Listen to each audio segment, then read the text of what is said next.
All right. You want to go ahead and say your name? Marisa Stewart. Be a little louder. Marisa Stewart. Okay. And you have a story ready for us? I do. Okay. I thought I would go for a pivotal, funny story from my childhood. So, my story is about the day that my brother got arrested. In order to tell the story, I need to go back and talk about the weekend before. So the previous weekend, my brother, who at that time was about 12 years old in the 8th grade, was shooting his BB gun in our backyard. One of the pellets ricocheted and was hitting some of the windows in the apartment building next door, so the neighbors had called the police.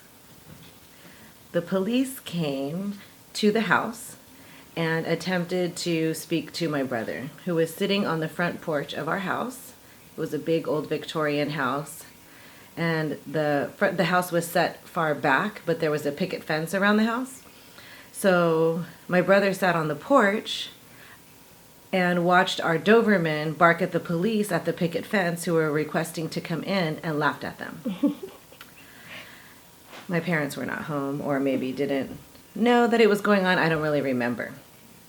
So that Monday during school, towards the end of the school day, I'd say like after lunch, we noticed that there were several police cars circling the school. Oh, I forgot to mention that we attended the elementary school right across the street from our house. So police cars are circling the school. At the end of the day, I was in 2nd grade and my brother was in 8th grade. So he would pick me up and he would cross the street with me, and that's how I was allowed to get home. I wasn't allowed to cross the street without my brother.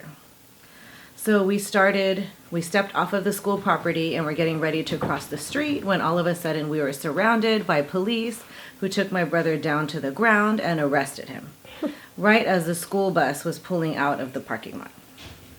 They took him into the police car and left me standing there on the curb.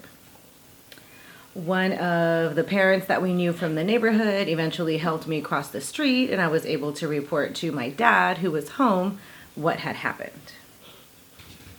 What those officers didn't know is that at the time, my dad had just finished helping the mayor get reelected into office for the city. So I don't know exactly the details of what happened. I was too young to know, but I know that my dad left, went to go pick him up, was back shortly, and that police officer was reassigned to a different division. I can also tell you that my brother never got into another fight at school or anything, and everyone was always scared of him, and then therefore I felt protected as well. So, life-changing childhood story. Thank you for sharing.